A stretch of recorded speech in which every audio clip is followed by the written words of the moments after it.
ఒక రోజు ఒక కంపెనీ చెందిన మేనేజర్ తనకి మార్నింగ్ ఏదో మీటింగ్ ఉందని చెప్పి ఒక క్యాబ్ని అయితే హైర్ చేసుకుంటాడు.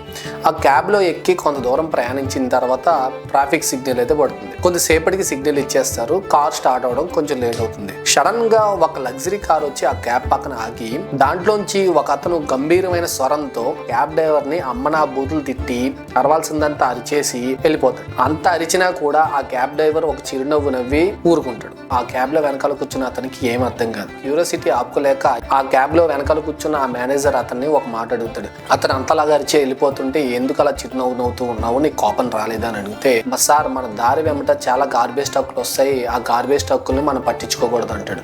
ఇదేంది అంత లగ్జరీ కార్ని పట్టుకుని గార్బేజ్ ట్రక్ అంటాడని చెప్పి ఈయనకి అర్థం కాదు. ఏంటి ఆ విషయం అంటే, సార్ గుర్తుపెట్టుకోండి, మన డేలో చాలా మంది మనకు తగులుతూ ఉంటారు. దాంట్లో కొంతమంది ఇలాంటి గార్బేజ్ ట్రక్ లాంటి వాళ్ళు కూడా తగులుతూ ఉంటారు. అంటే ఏం లేదు సార్, వాళ్ళు ఏదో గొడవ చిరాకు పడి ఆ చిరాకు ఫ్రస్ట్రేషన్తో ఆ రోజు మొత్తం స్పెండ్ చేస్తూ ఉంటారు.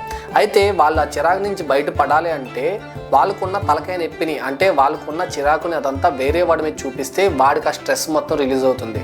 సో ఇటువంటి వ్యక్తులు వాడి బ్రెయిన్లో ఉన్న చిరాకుని మొత్తాన్ని మన బ్రెయిన్లో ఇంజెక్ట్ చేయడానికి చూస్తాడు. ఆ గార్బేజ్ని కనుక మన నెత్తి మీద ఎక్కించుకుంటే మన డే మొత్తం వేస్ట్ అవుతుందని చెప్తాడు.